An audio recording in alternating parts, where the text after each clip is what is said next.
네, 시청자 여러분 안녕하십니까. 박춘의 경을 치다 박춘입니다. 박근혜 정부의 이기 경제팀이 공식 출범했습니다. 시장에서는 이기 경제팀에 대해 긍정적인 기대를 하는 것 같습니다. 바로 증시부터 반응이 나타나고 있죠. 그런데 이기 경제팀이 앞으로 추진하고자 하는 정책들에 대해서는 많은 논란이 있는 것 같습니다. 오늘 그 가운데 두 가지 주제 한번 살펴보도록 하겠습니다. 먼저 기업들의 사내 유보금에 대한 것인데요. 사내 유보금을 기업들이 과도하게 보유하고 있다고 해서 정부가 이 사내 유보금을 임금이나 배당 투자로 이어지게끔 하겠다. 이를 통해서 경기 활성화를 유도하겠다라는 방안을 내놓고 있습니다. 그런데 그 방법에 대해서 지금 찬반의 목소리가 아주 팽팽하게 맞서고 있죠. 이 내용 한번 살펴보도록 하고요. 그리고 또 하나는 그동안 참 말도 많고 탈도 많았던 부동산 정책들을 좀 정리해 보도록 하겠습니다. 일단 규제 완화의 확대 쪽으로 가닥이 잡혀가고 있는 것 같고요. 그 가운데서도 LTV, 주택담보대출 비율을 높이는 것에 대해 여러 가지 의견이 나오고 있습니다. 과연 우리 시장 활성화에 정말 도움이 될 수 있을지 아니면 오히려 부실 대출만 더 늘어나는 것은 아닐지 한번 이 내용 집중 분석해 보도록 하겠습니다. 잠시 후에 찾아뵙겠습니다.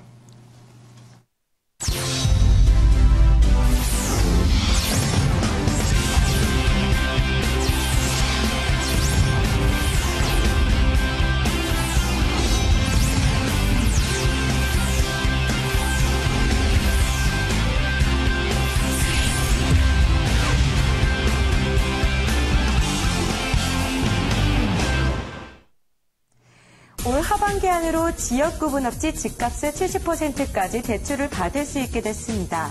정부가 주택대출 규제를 은행의 자율에 맡긴 건데요. 이번 LTV 완화 조치 어떤 내용인지 함께 살펴보도록 하겠습니다. 현재 LTV 비율은 은행권 아파트 담보대출을 기준으로 서울과 수도권이 50% 그리고 지방이 60%로 적용되고 있는데요. 이번 개정안의 골자는 각기 다른 비율을 통합해 70%로 높인다는 것입니다. 이렇게 되면 서울에서 1억 원짜리 아파트를 담보로 은행에서 빌릴 수 있는 돈이 현재 최대 5천만 원에서 7천만 원으로 많아지게 되는데요. 정부는 이번 LTV 완화 조치에 이어 내년부터는 LTV 규제를 금융회사의 자율구제로 전환시키기로 했습니다. 네, 경기 활성화를 위해 나온 이번 LTV 완화 방안. 정말 정부의 바람처럼 아주 답답한 우리 경제에 새 바람을 불고 올지 계속해서 경을 쳐보도록 하겠습니다. 스튜디오 나와주세요. 네, 유달리 캐스터 잘 들었습니다. 어제는 이주택자의 전세 임대 소득 과세 방침이 철회됐다는 소식이 있었죠. LTV 완화에 이어서 부동산 시장에서는 호재로 보고 있습니다. 과연 호재로 본다면 어떤 점이 그렇고 또 우려되는 부작용은 무엇인지 오늘 얘기 나눠보도록 하겠습니다. 오늘 모신 분은요, ERA 코리아 부동산 연구소의 곽창석 소장입니다. 안녕하십니까? 어서 오십시오. 예, 안녕하십니까? 예.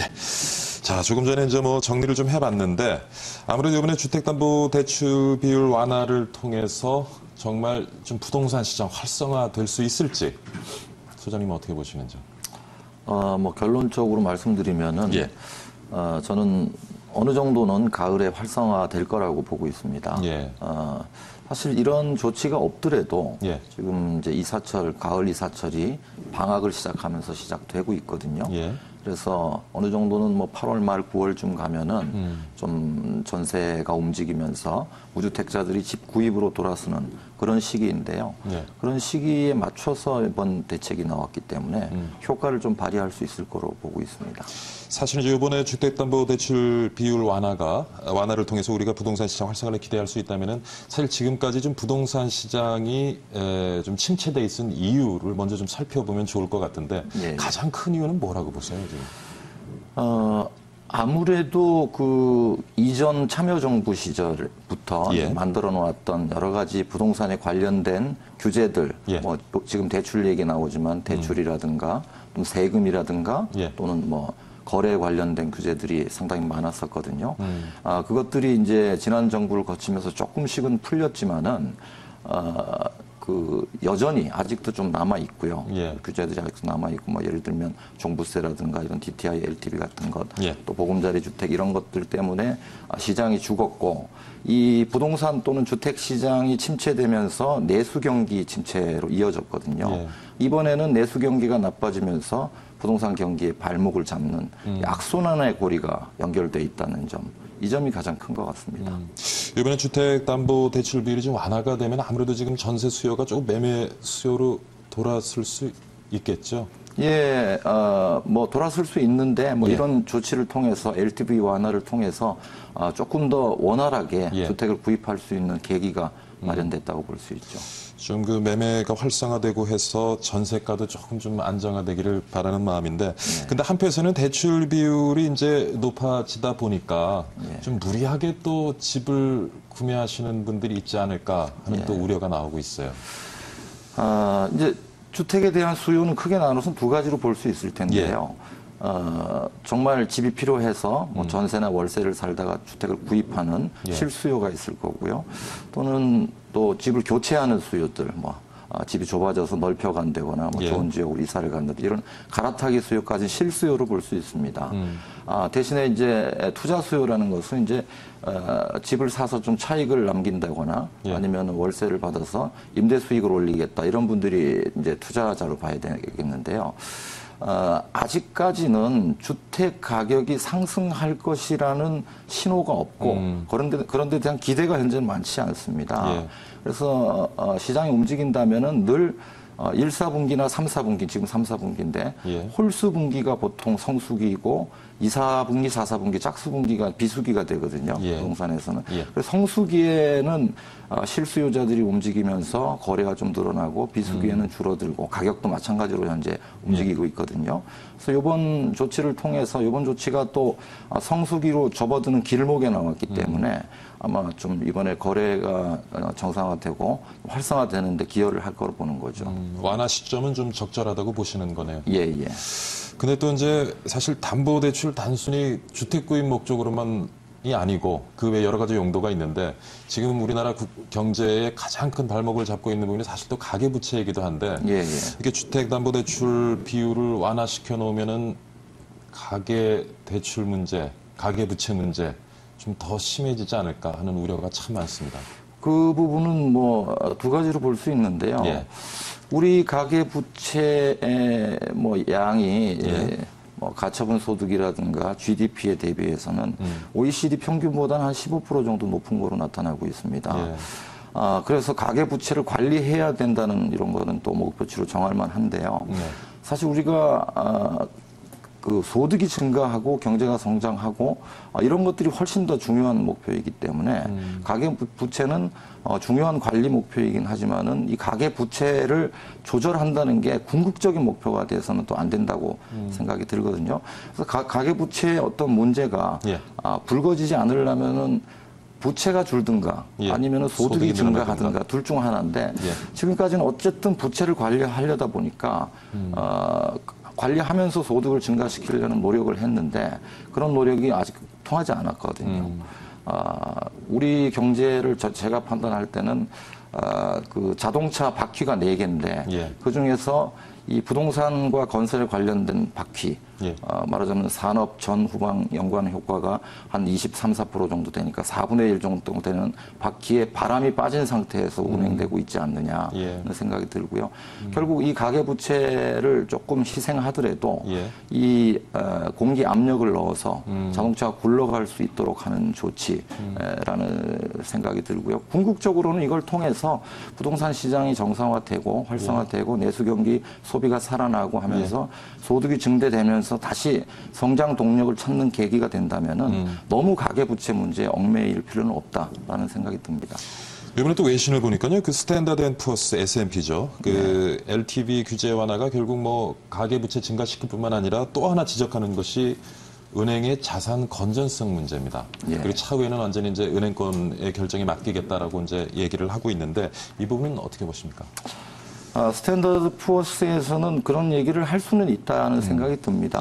왜냐하면 뭐 자국에서도 서프라임 모기 사태가 번져서 한번 혼이 난 적이 있거든요. 그런데 우리도 이렇게 가계부채를 관리하지 못하면은 어느 순간에는 그런 사태가 일어날 수 있다. 특히 은행의 그 건전성을 해칠 수 있다. 뭐 이런 얘기 경고는 받아들여지는데 이제 그런 경우는 주택 가격이 하락할 때 본격적으로 심각한 문제로 다가오거든요. 부채가 늘어나 있는데 집값이 계속 상승한다면은 예. 자산도 같이 상승하는 거니까 뭐 소득도 증가 별 문제가 없는데 미국의 경우에는 90년대 말부터 계속 집값이 올라가면서 모기지, 프라임 모기지, 서프라임 모기지까지 가고 그 상태에서 공실률이 증가하면서 2006년부터 주택 매매 가격이 하락 압력을 받았고 그러면서 본격적인 문제가 됐지만은 우리나라의 경우는 상황이 좀 다릅니다.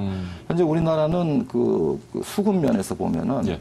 그동안 공급이 꾸준히 줄어 있습니다. 그래서 전세난이 시간이 갈수록 심화되는 거는 어쨌든 공실이 줄고 초과 수요 현상을 보이고 있다는 방증이거든요. 예. 그런 면에서 또 올 가을이나 뭐 내년 봄에도 쉽사리 전세값이 안정되기 힘들다는 면에서 보면은 예. 집값은 현재 상승 압력을 받고 있다고 볼 수 있거든요. 그래서 이 부분을 너무 심각하게 받아들일 필요는 없지 않겠나 하는 생각이 듭니다. 지금 이제 말씀하신 수급 불균형이 사실 전국적으로 고르게 나타나는 현상은 아닌 것 같고 그렇죠. 사실 지역적인 불균형이 굉장히 심한데 예, 예. 그래서 사실 뭐 그 부동산 관련 정책들도 조금 더 지역적으로 좀 차별성을 두면서 가져가는 것이 어떤가 하는 생각을 이미 해보는데. 그 지역적 차별성을 둔 정책들을 많이 해왔습니다. 우리 뭐 DTI 규제도 지방은 없었고요. 예, 예. 수도권만 만들었던 거고 그렇죠. LTV도 비율을 달리해서 뭐 했었고요. 여러 가지 제도적으로 수도권의 과열을 진정시키기 위해서 수도권에만 차등을 둔 어떤 규제를 해온 게 사실이거든요. 근데 지금은 오히려 반대로 지방의 경우에는 수급이 어느 정도 안정돼서 뭐 이미 전세 가격이 하락하기 직전까지 와 있고요. 예. 수도권은 그 반대 상황이거든요. 예. 수도권의 침체 골이 아주 깊습니다. 지금은 오히려 거꾸로 만약에 차등 적용을 한다면 그렇죠. 수도권을 우대해줘야 되는 예. 상황까지 와 있는 거죠. 그래서 지금 그렇게 얘기할 게 아니라 전국적으로 그런 차별적인 규제를 없애서 균등하게 규제할 필요성이 있지 않나. 오히려 저는 그런 예. 생각이 듭니다. 지금은 많은 이제 그 부동산 관련된 규제들이 없어지기는 했습니다만은 뭐 어제 이제 전세소득 과세 철회 얘기도 나와 있고요. 예. 여전히 이제 분양가 상한제라든가 재건축 초과이익 환수제 관련되는 문제는 뭐 여전히 논의 중인데 예. 아까 좀 말씀하신 것처럼 이번에 그 주택담보대출 기준이 완화됐다고 해도 앞으로 부동산 경기가 좀 살아날 것이라는 신호가 시장에 주어져야 예. 좀 매매 수요가 적극적으로 만들어질 것이다 하는 말씀을 예. 하셨는데 부동산 경기를 조금 활성화시키기 위해서 지금 우리가 가지고 있는 규제들 뭐 많은 부분은 벌써 이제 풀렸습니다만은 어떤 부분이 앞으로 어떻게 좀 수정 보완이 돼야 될 것으로 보시는지. 이 주택 또는 부동산에 대한 투자 수요가 생겨나기 위해서는 예. 이익이 있어야 됩니다. 투자에 따른 이익이 있어야 되는데 우리나라는 투자에 대한 이익이 발생됐을 때 예. 현재는 종합부동산세가 있기 때문에 예. 그 이익이 발생되더라도 크게 본인들이 갖고 갈 게 없어요. 그래서 사실 종합부동산세가 있는 한은 예. 투자 수요가 말하자면 여유 자금을 가진 계층들이 시장으로 부동산 시장으로 진입하지 않습니다. 그래서 이 투기에 대한 우려를 그렇게 예. 크게 할 필요가 사실은 없어요. 종부세만 붙잡고 있으면은 대신에 종부세가 있는 한은 끊임없이 여유 자금이 안 들어오기 때문에 실수요만에 의해서 시장에 돌아가기 때문에 늘 빡빡한 거죠. 누군가 전세를 끼고 또는 월세를 끼고 집을 사줘야 좀 넉넉하게 이 수급이 돌아갈 텐데 그렇지 않은 상황이니까 제가 볼 때 그런 데 대한 우려를 너무 예. 심각하게 할 필요가 없지 않겠나 하는 생각이 들고 지금은 어쨌든 서민주택은 가격이 계속 오르고 있고요. 예. 부자들의 주택, 고가 주택들은 가격이 오히려 떨어지고 있거든요. 이 상황은 제가 볼 때 바람직한 상황이 아니에요. 오히려 부자들은 비싼 집에 살고 서민들은 싼 집에 살 수 있어야 되거든요. 예. 우리는 이렇게 규제를 많이 가한 결과 부자들은 가격이 안 오르니까 오히려 그걸 즐기고 있을 수도 있습니다. 세금을 적게 내니까. 예. 서민들은 계속 싼 집에 살고 싶은데 싼 집이 자꾸 없어져요. 계속 비싼 집을 이런 상태가 계속 지속이 되면은 비싼 집이나 싼 집이 가격이 비슷해질 수 있는 이런 상황으로 가거든요. 그래서 어쨌든 투자를 유도할 수 있는 대책을 좀 갖고 와야 될 것 같고 또 실수요자들도 마음 놓고 집을 살 수 있는 예를 들면 우리가 분양제도 같은 게 굉장히 복잡하게 돼 있거든요. 청약 가점제에서 집을 안 사면 안 살수록 훨씬 유리한 제도로 돼 있습니다. 이걸 근본적으로 바꿀 필요가 있어요. 집을 사는 게 유리하도록 해줘야 되거든요. 뭐 미국이나 영국처럼 집을 사는 사람들한테 훨씬 더 큰 혜택을 주는 그런 제도들을 도입할 필요성이 있어 보이고요. 그러면 결국 종합부동산세를 조금 수정 보완해야 된다는 말씀이시죠? 뭐 그거는 제 의견인데 아직 논의는 안 되고 있는 것 같습니다. 예. 이게 이제 어떤 부자들한테 내는 부자감세 얘기가 나올 수 있고. 참 아까 중요한 얘기를 하셨는데요. 이게 예. 저소득층을 위한 진짜 그 주택 가격이 좀 안정이 돼야 되고 예. 오히려 그 고소득계층의 주택 가격은 조금 유연하게 가져가도 되는데 예. 사실 우리 대다수의 많은 국민들은 위만 쳐다보고 있거든요. 그렇죠. 그러니까 고소득자들의 집값이 올라가면 배가 아픈 거죠. 그거를 좀 약간 우리 국민들이 정서적으로 허용을 하고 관련 규제 철회에 대한 것이 국회를 통과할 수 있을지 그것도 참 의문이에요. 지금 아마 발의를 해서는 통과 가능성이 별로 없어 보이고요. 그렇죠. 대신에 이제 정치 일정으로 보면은 이제 이번에 730 재보선이 끝나면은 당분간 좀 선거에 대한 부담에서 자유로워질 수 있기 때문에 차제 선거 후에는 좀 그 논의라도 시작을 해야 되지 않겠는가. 종부세 뭐 개편에 대한 논의 예. 이런 것들이 필요해 보입니다. 그럼 지금 종부세를 지적을 하셨고 그 외에는 또 어떤 규제들을 우리가 좀 손볼 필요가 있겠습니까? 뭐 지금 국회에 계류되어 있는 법안들 벌써 예. 2, 3년째 계류된 법안들이 있죠. 뭐 분양가 상한제라든가 또는 재건축 초과이익 환수제라든가 이런 것들은 뭐 통과가 안 되고 이번 국회에서도 좀 쉽지 않을 것 같은데요. 사실 분양가 상한제 경우에는 지금 실효성이 있나요? 별 의미도 없습니다. 그렇죠. 그동안 뭐 분양가가 많이 떨어져 있는 너무 지금 시장이 침체돼 있어서. 예. 이대로 가면은 분양가가 문제가 아니고 전세가가 분양가를 뛰어넘을 수도 있는 상황까지 갈 수 있거든요.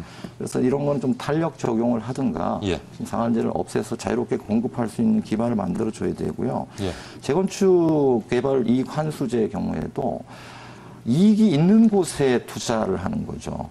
재건축 이익이 생기면 이익을 갖고 가겠다고 하면 누가 투자를 하겠습니까? 그렇죠. 지금은 재건축 시장조차도 실수요자뿐이 없는 상황입니다. 맞습니다. 추진이 안 되거든요. 예. 추진이 안 되면 도심 재생이 안 되고 계속 낡은 집에 우리가 살아야 되는 어떤 주거를 통해서 얻을 수 있는 편익이나 효용이 제한당하는 효과가 있거든요. 그래서 이런 것들을 좀 풀어야 되겠고 뭐 그것 말고도 또 주택 임대 사업자의 경우에 예.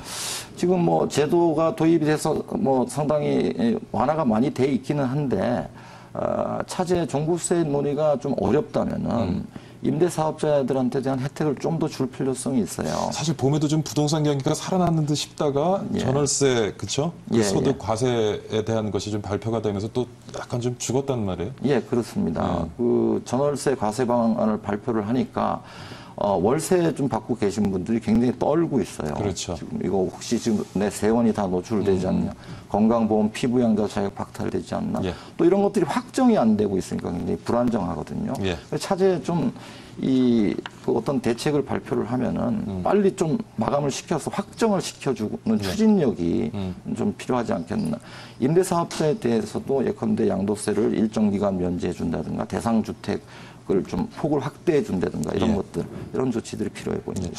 오늘 LTE 규제 완화에 대해서 곽창석 ERA 코리아 부동산 연구 소장과 많은 얘기 나눠봤습니다. 마지막 한마디만 여쭐게요. 예. 가을에는 부동산 시장 어느 정도 살아날 것으로 보시는 거죠? 작년 하반기보다는 올 하반기 가을 시장이 약간 더 강할 것 같습니다. 예. 그 정도입니다. 알겠습니다. 오늘 말씀 잘 들었습니다. 예, 감사합니다.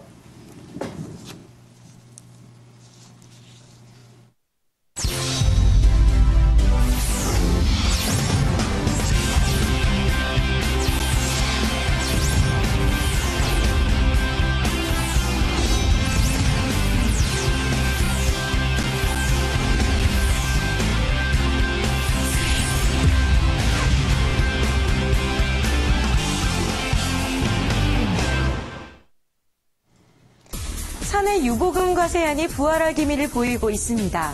약 12년 만의 일인데요. 악화일로를 걷는 경기를 살려보겠다는 정부의 강력한 의지가 보이긴 합니다만 이유야 어쨌든 기업 입장에서는 달가울 리가 없는 소식일 텐데요.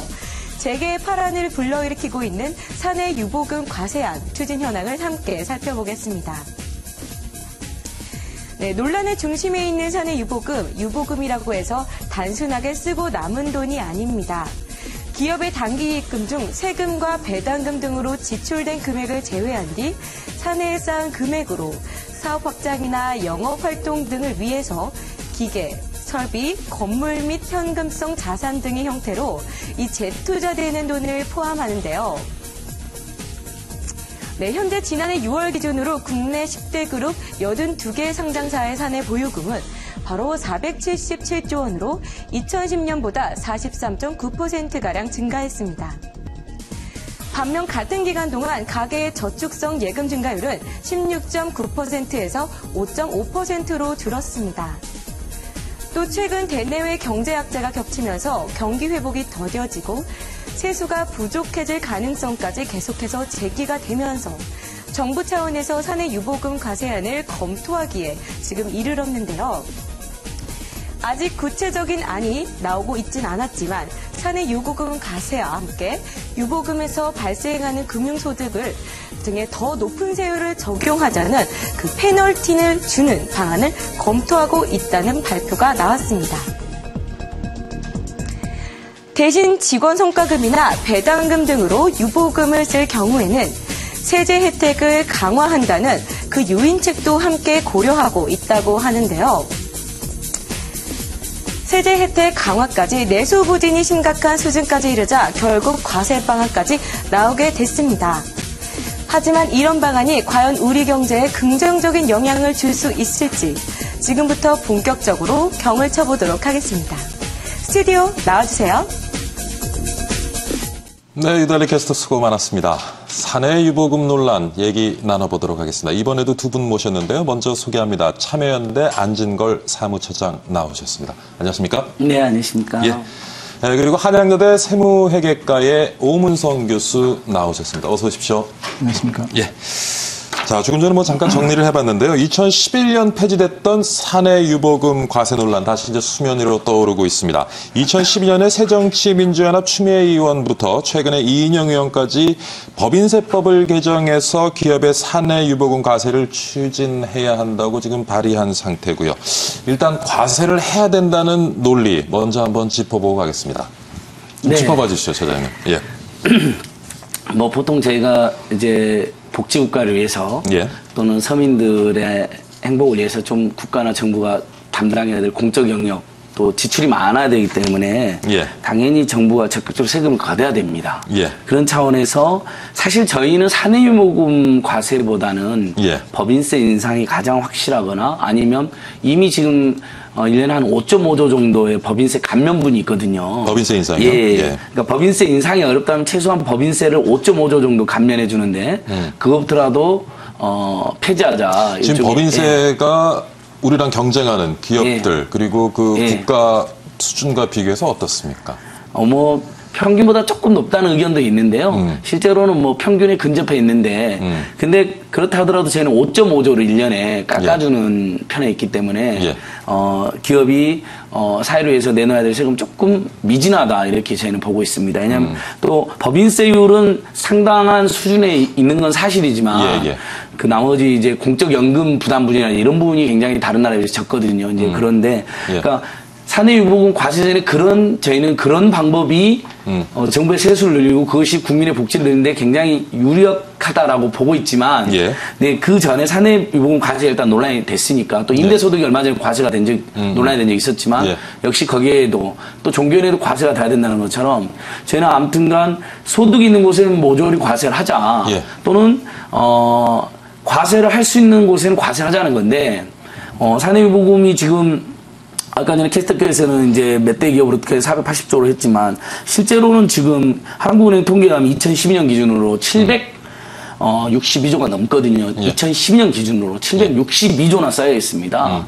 이 돈이 일종의 투자에 사용된다거나 급여로 간다거나 배당으로 간다거나 또는 고용으로 간다면 국민 경제를 훨씬 풍성할 가능성이 높기 때문에 과세 자체에도 의미가 있지만 사실은 과세에 따른 과세를 피하기 위해서라면 그렇게 해야 된다라는 일종의 전제를 달면 예. 국민 경제를 활성화하는 데 큰 도움이 된다. 그래서 사내유보금 과세에 저희가 원론적으로 찬성하는 입장입니다. 지금 원칙적으로는 법인세를 조금 더 인상하는 것이 좋겠다. 제일 좋지만 예. 일단 사내유보금 차선책으로 예. 법인세 인상이 힘들다면 우리나라의 조세정이나 조세형평 그리고 기업들이 사내 보유하고 정부의 있는 세수를 넓히기 위해서는 다종다양한 사실 세수 확대책이 필요합니다. 예. 그건 누구나 인정하거든요. 그중에 사내유보금 과세도 그중에 방안이 하나는 될 수 있다 이렇게 보고 있습니다. 알겠습니다. 자, 사내유보금에 대해서 과세해야 된다는 논리를 잠깐 짚어봤는데 교수님. 네. 다른 쪽 의견 한번 좀 짚어봐 주시죠. 저도 완전히 반대하는 논리는 아니고요. 실은 이제 여기에 대해서 실제로 이런 여러 가지 다른 국가에서도 적용한 사례가 있기 때문에. 근데 지금 그 처장님께서 소득이 발생하는 곳에서는 과세가 필요하다라고 했는데 사실 법인세를 냈는데 또 과세를 하게 되면 이중과세가 아니냐는 논란이 있거든요. 이중과세에 대한 논리는 저도 동의합니다. 하지만 기본적으로 이제 조세라고 하는 것은 우리가 그 정책적인 목적이 항상 가미되기 때문에 그런 이중과세에 대한 어떤 그런 형태가 되어 있었지만 지금까지 그 우리가 90년대에도 그러한 제도가 있었고 그 다음에 지금 현재 미국에 이제 그 accumulated earning tax라고 해서 이런 텍스 시스템이 있습니다. 있는데 제가 이제 말씀드리고자 하는 건 이제 그게 그 방향은 아니고요. 그래서 지금 현재 우리가 이제 요 문제가 이슈가 된 것은 지금 이슈가 된 건 아니고요. 처음엔 야당이 발의를 했었습니다. 교수님 말씀 중에 죄송한데 유보금 회계상 어떤 것인지 좀 정의부터 정확히 좀 하고 우리가 가면은 시청자분들이 조금 이해 더 빠르실 것 같아요. 이 사내유보라고 하는 것은요.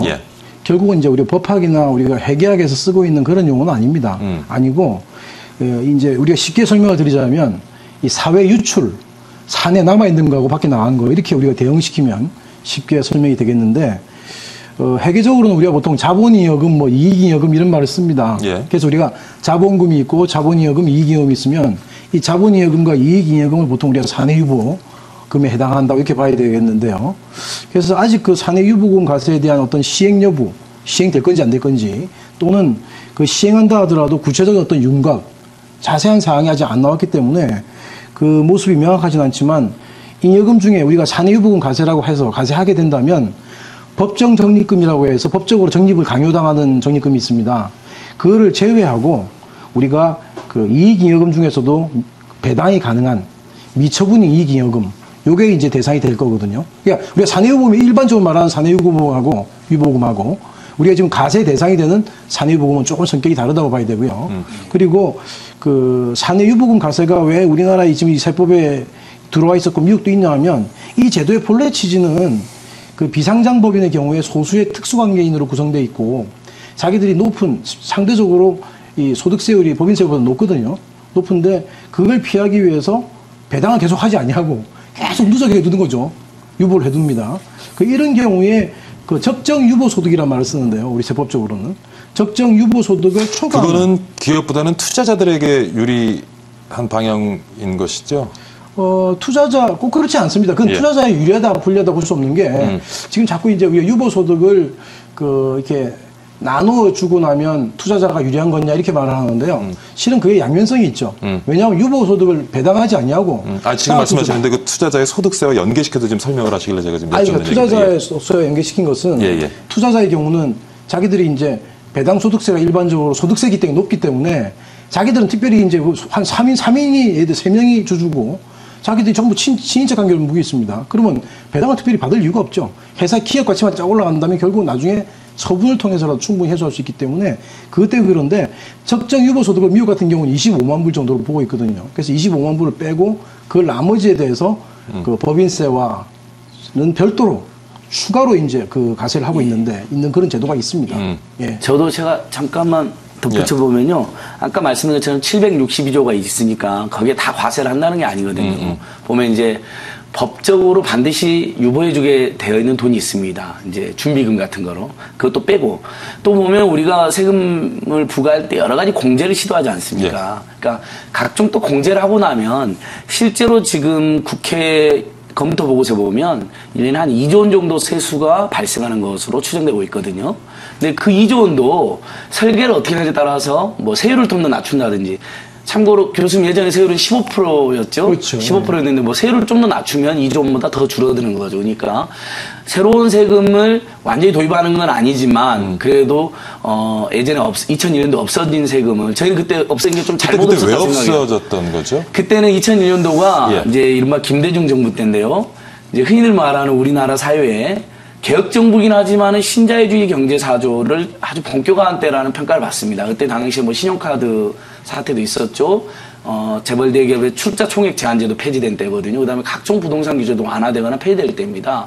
당시에는 어쨌든 IMF의 경제를 활성화하기 위해서 또는 외국 자본을 투자 유치하기 위해서는 과감하게 가급적인 뭐 세금이라든지 규제 이런 것은 투자자들이 좀 싫어하니까 그런 걸 좀 다 없애는 분위기였습니다. 그래서 저희는 그게 대단히 잘못됐다고 생각하는데, 방금 우리 교수님 굉장히 중요한 말씀해 주셨거든요. 이건 이중과세 논란이 일부 있습니다. 분명히. 왜냐하면 법인세 내고 또 부과하는 거니까.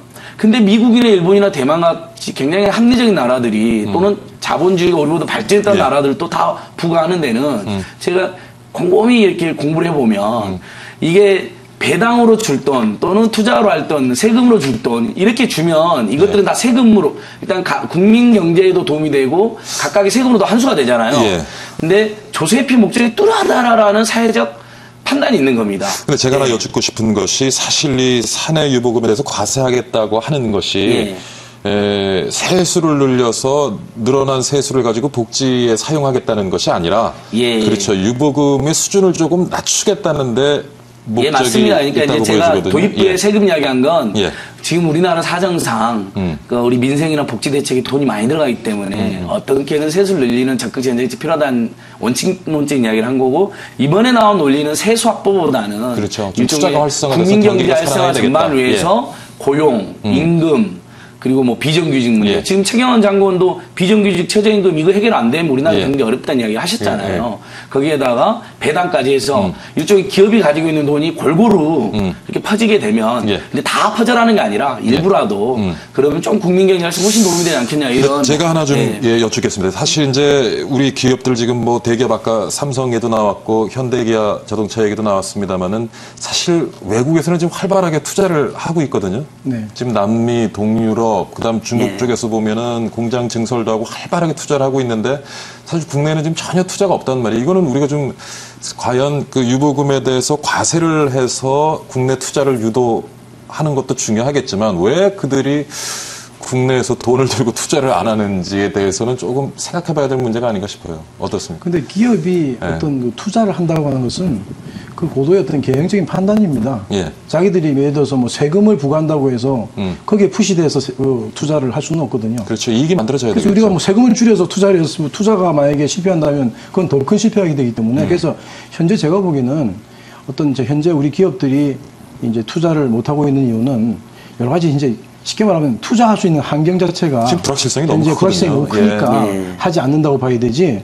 현재 저는 뭐 지금 우리 그 현재 그 박근혜 정부의 제2기 그 경제팀의 생각을 저는 이해는 합니다. 그 취지는 무슨 말이냐면 기본적으로 이제 그 소득을 유보 소득을 줄여가지고 그것을 배당이나 임금으로 중부로 해가지고 가계 소득으로 자연스럽게 이제 흘러가게 이렇게 해서 가계 소득이 늘면 기본적으로 소비가 늘 거 아니냐, 소비가 늘면 또 경기 활성화 될 거 아니냐, 뭐 이런 논리로 현재 가는 것 같습니다. 가는데 그게 이제 그렇게 연결될지에 대해서는 실은 미지수인 것이죠. 그것이. 그런데 이제 어쨌든 최경환 장관도 과세, 세수의 포인트가 있다기보다는 좀 국민의 활성화의 포인트가 있다 이렇게 이런 취지로 말씀하셨거든요. 그러니까 배당이나 임금이 좀 늘어나서 국민 소득이 증가해서 경기가 활성화되길 바라는 걸 텐데, 대기업과 관련돼서는 뭐 정규직 직원뿐만 아니라 흔히 요즘에 문제가 되고 있는 비정규직 간접 고용, 뭐 외주 하청, 뭐 굉장히 많은 이해관계들이 있고 거기다 배당 또는 뭐 중소기업 이렇게 거래관계 있는 중소기업과 하면 그 사내 유보를 적절하게 활용만 한다면 사실 뭐 예전처럼 막 다 같이 평등하게 잘 사는 건 아니다 하더라도 그래도 중소기업, 중소상공인 또는 뭐 비정규직, 간접고용 노동자들이 줄어들고 또는 임금 늘어나면 그만큼 내수라든지 소비력이 굉장히 회복되는 건 이건 많은 경제학자들이 동의하는 부분이에요. 근데 저는 이렇게 생각합니다. 저도 이제 말씀드릴 게 있는데 현재 우리 현 정부의 기본적인 생각에 대해서 제가 만약 100% 이해한다면 실은 유보소득에 대해서 가세하려고 하지만 실제 본 뜻은 어떤 뜻이냐면 기업들이 이익을 많이 얻었는데 그 이익 중에 현금 부분이 있어요. 현금을 많이 쌓아놨단 말이죠. 근데 현금을 많이 쌓았는데 그걸 투자를 안 하고 있다는 거예요. 그렇다면 이 현금 중에 일부를 우리나라 실제로 배당률이 낮거든요. 우리나라 기업들이. 상대적으로 굉장히 낮습니다. 배당도 좀 많이 하고 그 직원들한테 임금도 좀 많이 주고 투자도 하고 해서 경기 진작에 얘들 좀 기회라 뭐 이런 뜻입니다. 이런 뜻인데 실제로 그 현금에 가세할 수 있는 근거는 없습니다. 없다 보니까 지금까지 계속 있어왔던 유보소득, 사내 유보금 가세를 현재 들고 나온 것이라고 봅니다. 그렇죠. 저는 한 가지 좀 여쭙고 싶은 것이 사실은 이제 임금 관련되는 문제인데 지금 우리 소득 수준에 비해서 임금 수준이 낮은 편은 아닌 것 같고요. 아까 뭐 삼성이라든가 현대기아 뭐 늘 이제 가장 상위에 있는 재벌 기업이다 보니까 우리가 많이 얘기가 되고 있는데 해외에 투자를 하고 있고 심지어는 들여다보니까 미국에 투자해서 만든 공장의 생산성이 국내 공장 생산성이 2배가 돼요. 임금 대비해서. 이거는 문제가 아닌가 싶어요. 그러니까 모르겠습니다. 제가 너무 지나치게 좀 얘기를 하는 건지는 모르겠지만 내가 돈을 가지고 지금 투자를 하고 싶은데 자 미국에다가 공장에 투자를 해도 이 생산성이 2배를 얻을 수가 있는데 굳이 내가 왜 그러니까 뭔가 기업들이 좀 제대로 활동하고 사회에 공헌할 수 있는 그런 분위기 자체를 만들어주고 난 다음에 이런 것들이 논의가 돼야지 그게 선후관계가 맞는 게 아닌가. 토론하면서 다종다용한 그런 토론해야죠. 근데 우리나라가 기업하기 나쁜 나라는 아닙니다. 뭐 기업하기 좋은 나라 지수 같은 거 국제 인덱스 같은 거 보면 상위권에 올라와 있고. 아직도 많은 근데 물론 이제 뭐 여전히 여러 가지 문제는 있을 수 있겠지만 제가 다 토론해야죠. 뭐 불합리한 규제는 풀 수 있다고 저희도 보잖아요. 다만 꼭 해야 될 규제는 풀면 안 된다 이런 건데 예를 들면 얼마 전에 이제 고용공시제도라는 게 도입이 됐거든요. 그래서 우리나라 재벌 대기업의 고용 형태를 보니 최근에 간접 고용이나 비정규직 문제로 심각한 뭐 이렇게 이슈가 됐던 삼성전자 서비스 보니까 비정규직 몇십 명밖에 안 되는 거 나오는 거예요. 언론에는 10,000명씩 있다고 나왔는데 그러니까 아예 애주하청해 줘가지고 그분들에 대해서는 삼성전자 직원이 아니까 고용공시에도 빠져 있는 거예요. 근데 그분들 급여가 뭐 10,000명이나 되는 삼성전자 서비스 일을 하는데 10,000명이나 되는 분인데 실제 급여는 막 한 달 150만 원밖에 못 받거든요. 그 10,000명의 그 소비력이 확 줄어든 거잖아요. 그 집집에 가정마다의 불행도 있는 거고. 이제 저희가 오늘 이 토론에서는 과세 여부에 초점만 맞출 게 아니라 일종의 재벌 대기업을 우리가 막 없애려고 그러는 게 아니잖아요. 국민경제 핵심으로서 존중하되 일종의 모든 국민이 어떻게 잘 사는 선순환 구도는 어떻게 선순환 관계를 어떻게 맺어볼 것이냐 이런 저는 고민이라고 생각하거든요. 그렇다면 방금 말한 것처럼 세수 진작보다는 일종의 그런 걸 안 하면 페널티를 줄 수 있다라는 신호를 보냄으로써 그리고 하나만 더 말씀드릴게요. 재벌 대기업 최근에 고용이 거의 안 늘어났습니다. 그 수익은 계속 엄청 늘어났다고 지금 분석되잖아요. 우리나라 뭐 100대 기업이. 근데 고용은 거의 제자리에 그러면 나와 있는 거예요. 이게 국민들이 이게 답답한 겁니다. 좀 고용을 대폭까지는 아니어도 점진적으로 늘리고 비정규직을 좀 축소할 수는 없는 건지. 외주화청 어쩔 수 없이 외주화청 줘야 될 건 줘야 되지만 핵심 상시 업무는 사실 자기들이 정규직으로 뽑아서 하는 게 맞거든요. 이렇게 좀 전환해라는 건데 사내 유보금에 대한 과세가 그런 것들을 이렇게 건강하게 자극하는 수단이 될 수 있지 않을까 이런 기대를 저희는 하고 제가 있는 한 말씀 드리면 기본적으로 이제 우리가 사내 유보금에 대해서 가세가 이루어지면 임금이 좀 더 줄 수 있고 그렇다고 해서 임금 더 주는 거 아닙니다. 더 줄 수 있다는 거죠. 임금은 더 줄 수 있고 배당도 더 할 수 있고 그 가능성을 제기하는 것이고 또 하나 이제 계속 보면 이제 언급되는 것이 투자가 활성화될 거다 이런 말씀을 하는데 이거는 잘못된 생각입니다. 그러니까요. 왜냐하면 투자가 활성화되는 거는 여러분들 회계에 대해서 조금만 아시는 분들은 그게 지금 그 우리 사내 유보 이익에 대해서 투자라고 하는 것은 자산이 증가되고 현금이 감소되는 것인데 그거는 양쪽에서 리테인드 어니 그 우리 사내 유보에 든 상태에서 증가되거든요. 감소되고. 전혀 그거는 근거 없는 말이고요. 또 하나가 우리가 자꾸 이제 그 기본적으로 말은 그렇게 하면서도 자꾸 가지고 있는 편견이 있습니다. 이 사내 유보금이라는 게 현금이 아니라는 거죠. 이거 현금 절대 아니거든요. 그래서 지금 저희가 조사해보면 2012년도 말 기준으로 30대 기업의 사내 유보금이 443조인데 이 중에 현금은 67조밖에 안 돼요. 15%밖에 안 되기 때문에 실제로는 현금을 아까도 제가 말씀드렸지만 그 본 뜻은 현금으로 하는 건데 사내 유보금 과세하기 때문에 거기서 디스매치가 되고 있는 거고요. 또 하나가 다른 나라에 그런 제도가 있기 때문에 우리나라 하자. 그 말씀 분명히 할 수 있는데 실은 우리나라를 참고해야 될 게 미국 제도에 대해서 자세히 봐야 됩니다. 미국 제도가 어떻게 되어 있냐면 미국의 그 아까 말한 그 A 텍스라는 제도가 어떤 제도냐면 자진 신고 납부하는 제도가 아니고요. 예. 세무조사에서 걸리게 되면 예. 거기서 과세하는 제도입니다. 그 말은 뭐냐면 거기서 자기들이 볼 때 요거는 지금 그렇게 어떤 그 사내 유보를 많이 하는 것이 예. 기본적으로 배당소득세를 회피하는 그런 목적이 확실하다고 IRS에서 인정할 때 우리나라 규제청에 해당하는 IRS에서 인정할 때만 과세할 수 있고 거기에 대해서도 만약에 그 납세자 쪽에서 우리가 충분히 우리가 유보해 두는 이유가 있다. 정당한 이유를 입증할 수 있으면 또 빼주거든요. 그래서 굉장히 이건 특이한 케이스로 하고 첫 번째 이 사내 유보 과세가 기본적으로는 어떤 경기 활성화에 쓴 예는 별로 없다고 봐야 됩니다. 저는 그렇게 생각합니다. 그러니까 뭐 미국도 아까 저도 인정했듯이 보니까 구글이나 애플 같은 경우도 우리 대기업보다 지금 사내 유보금 수준이 높아요. 예, 그러니까. 근데 이제 다만 미국에서도 그 이제 방금 경기 활성화보다는 미국에서는 조세피 목적을 차단하기 위한 거로 되어 있거든요. 그렇죠. 근데 우리나라 대기업들도 주주들이 배당을 받으면 배당 소득세 1년 안에 내야 되니까 그거 내기 싫어서 기한 이익을 누리고 있다라는 비판을 받고 있습니다. 그러니까 여러 관점에서 이 제도가 긍정적 면은 분명히 있으니까 예를 들면 기업이 지금 막 대기업들은 막 절대 못한다는 식으로 막 큰일이 날 것처럼 이야기하는데 저는 오늘 교수님 진단이 굉장히 냉정하다고 생각합니다. 그러니까 저도 막 이 자리에서 반드시 돕대야 된다고 이야기하는 게 아니고 뭐 이런 제도 검토해 볼 수 있는 거 우리 사회가 그리고 뭐 예를 들면 재벌 대기업의 사내 유보금은 성역인가 아니잖아요. 그걸로 어떤 좋은 정책이 가능할까?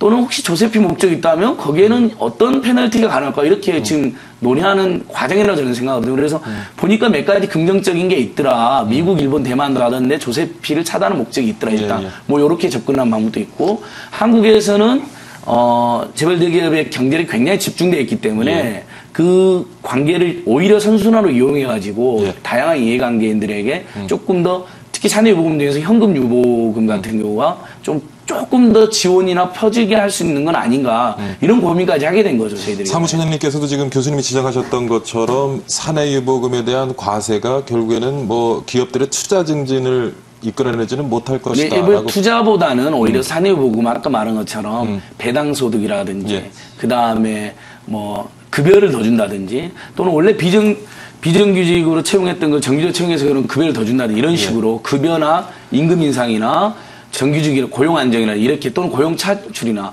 그리고 그렇게 가면 오히려 뭐 기업들에게 인센티브도 더 주고 그러니까 비정규직을 정규직으로 전환한다든지 고용을 확 늘렸다든지 또는 원래 최저임금보다 너무 최저임금 낮으니까 요즘 생활임금이란 말이 유행하잖아요. 라이프 웨이지라고 미국에서는 그걸로 막 학생들이 데모도 많이 하고 그랬는데 그런 데 근접하면 인센티브 준다든지 그러니까 이렇게 다 좀 공익적이고 사회 공공성을 넓히는 방향의 정책 카드라고 저는 이제 생각하고 있습니다. 저는 개인적으로는 이 사내 유보금 과세가 실제로 시행되지 않고 이게 토론만 되고 끝나더라도 의미가 있다고 저는 봅니다. 왜냐하면 제2기 경제내각이 지금 현재 이런 어떤 이슈를 던지는 것은 기본적으로 이게 이제 어떤 여러 가지 문제가 있어서 나중에 결국 시행되지 않더라도 현 경제팀에서의 입장은 경제를 활성화시키고 싶다.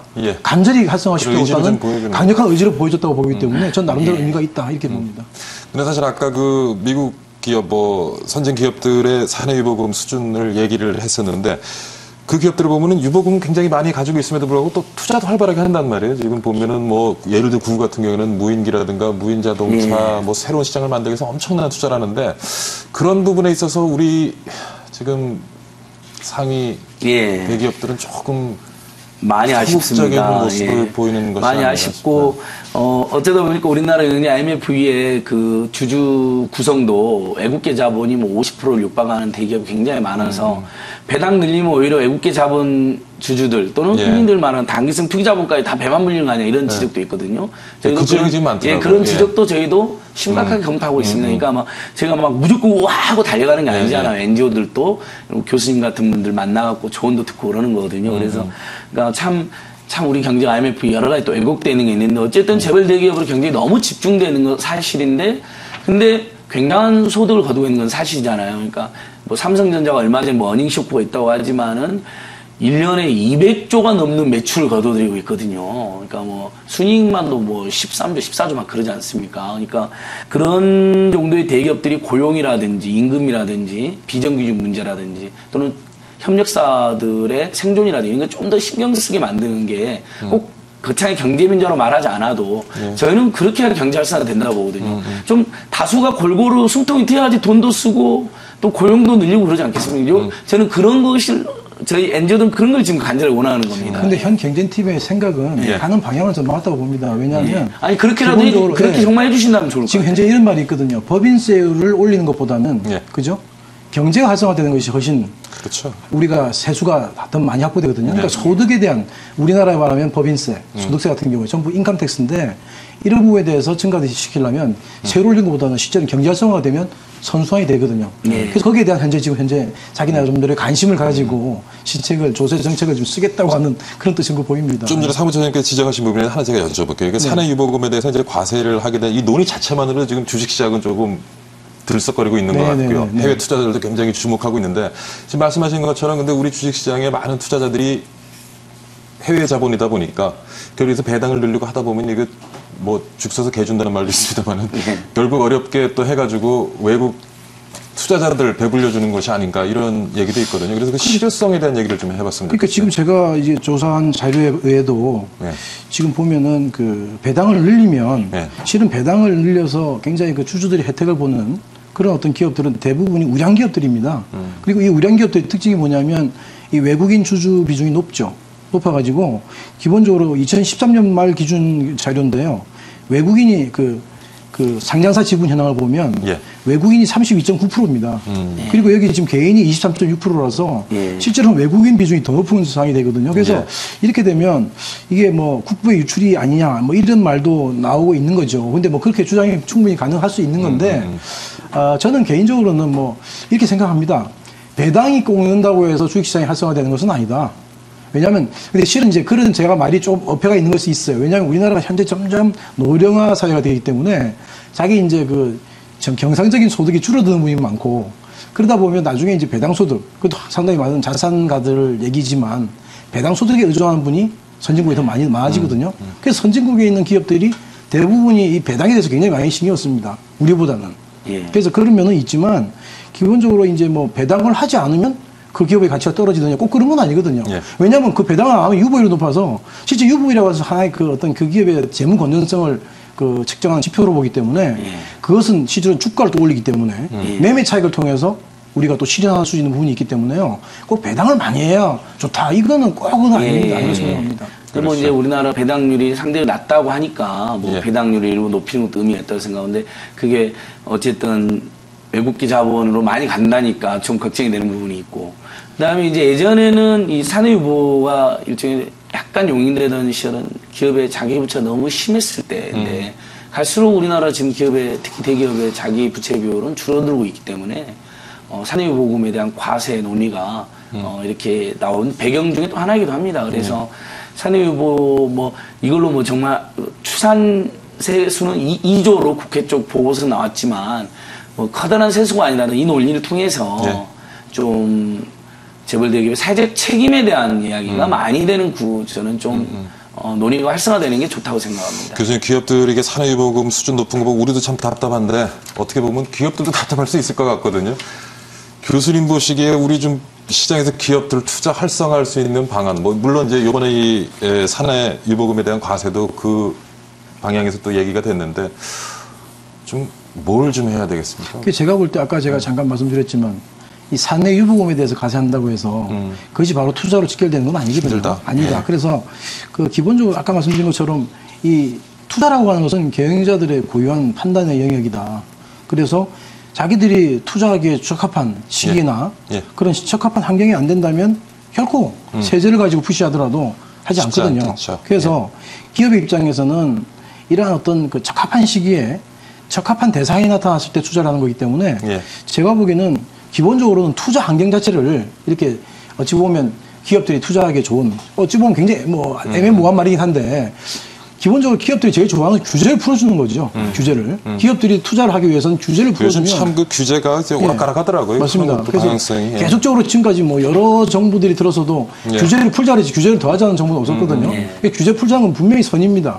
그래서 규제를 풀어주고 그리고 이제 기본적으로는 그 우리 투자 세액 공제 같은 게 있어요. 투자를 많이 하게 되면 세액 공제를 해준다든지 뭐 이런 것들은 어떤 그것 때문에 투자한다기보다는 투자를 하려고 하는데 그런 게 있으면 더 빨리 투자의 어떤 속도가 좀 이렇게 가속도가 좀 부족하다 필요한 우리가 규제들 좀 일관성 있게 풀어나갈 필요가 있을 것 같고 지금 많은 얘기 나누다 보니까 시간이 거의 다 됐는데요. 사무처님 정리 좀 해주세요. 한 40초 드릴게요. 네, 아무튼 뭐 저는 이제 규제는 풀되 아무튼 최근에 우리 너무 비리 많았기 때문에 안전과 관련된 규제 또는 중소기업이나 중소상공인들과의 경제민주화 관련된 규제들은 꼭 필요하다 말씀 하나 하고 어쨌든 이번 산해유보에 대한 논의를 하면 이게 추가 배당, 추가 임금, 추가 고용으로만 연결이 되고 또 추가 과세로 연결이 되면 이게 국민 경제로 돈이 풀리는 건 분명한 사실입니다. 그러니까 저희가 일부 부작용이 있는 부분도 귀담아서 듣되 긍정적으로 논의를 충분히 할 수 있는 사안이다 이렇게 보고 있습니다. 알겠습니다. 자, 오늘 산해유보금 과세 논란에 대해서 안진걸 참여연대 협동사무처장 그리고 오문성 한양여대 세무회계과 교수 두 분 모시고 많은 고민 함께 해봤습니다. 오늘 말씀 잘 들었습니다. 예, 고맙습니다. 진행 감사드립니다. 네, 박규준의 경을 치다 오늘 여기서 마무리하도록 하겠습니다. 이번엔 2기 경제팀 출범과 함께 많은 이슈가 등장하고 있고 또 멈춰있던 우리 경제계에도 어떤 식으로든 좀 움직임의 에너지가 감돌고 있는 것 같습니다. 이런 움직임들이 혼란에 그쳐서는 안 되겠죠. 경기도 좀 살리고 우리 모두가 공감할 수 있는 좋은 방향으로 지금의 분위기가 좀 잘 흘러가기를 한번 기대해 보겠습니다. 저는 다음 주 다시 건강한 모습으로 인사드리겠습니다. 시청해주신 여러분 감사드립니다.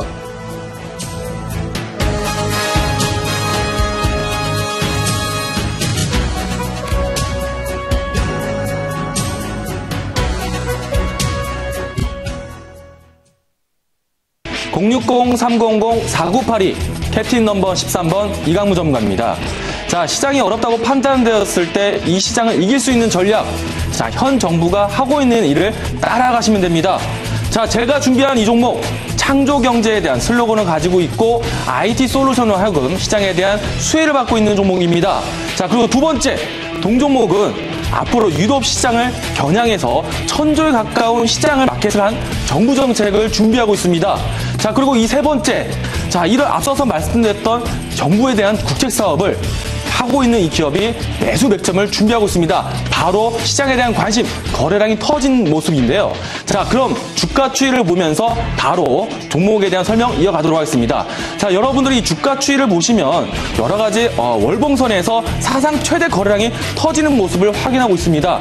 자, 어떤 차트에서 시세에 대한 첫 출발을 보시느냐? 월봉에서 터진다고 항상 강조드렸습니다. 자, 여러 가지 이평선들이 수렴되는 자리에서 지금 사상 최대 거래량이 터지고 있고 지금 새로운 눌림목 고객이 나타나 있는 이 자리, 매수 급소라고 할 수 있겠는데요. 여러분들 세 가지만 기억하십시오. 월봉에서 추세를 보시고 주봉에서 매집, 그리고 일봉에서 급등 차트를 보시면 되겠습니다. 자, 그럼 다음 차트를 보도록 하겠는데요. 자, 여러분들이 보시는 주봉 차트에서 바닥거를 형성하고 있다가 거래량이 매집되면서 오름세를 만들어내고 있습니다. 자, 그리고 마지막으로 다시 한번 거래량이 분출된다라면 지금 이와 같은 박스권을 돌파할 수 있는 맥점이 나타나고 있는데요. 자, 기간적인 매집을 마치고 새로운 주포에 대한 거래량이 포착되었습니다. 자, 다음 일봉을 보도록 하겠습니다. 자, 여러분들 일봉을 보시면 앞서서 들어왔던 거래량 이후에 다시 한번 새로운 파등을 만들기 위한 거래량을 준비하고 있는데요. 바로 지금 뜨는 자리에서 거래량이 터집니다. 자, 두 번째 파동은 대시세 파동이다. 항상 강조를 드리겠는데요. 거래량과 상승할 수 있는 지금의 맥점 꼭 잡아보시기 바라겠습니다. 자, 그리고 앞서서 만들었던 8개월의 매집을 지금 단기간에 봐야 되는 맥점이 있는데요. 자, 다음 차트 보도록 하겠습니다. 3일 동안의 분봉 차트의 모습인데요. 자, 여러분들이 보시면 이따금씩 거래량이 분출되는 모습이 확인되고 있습니다.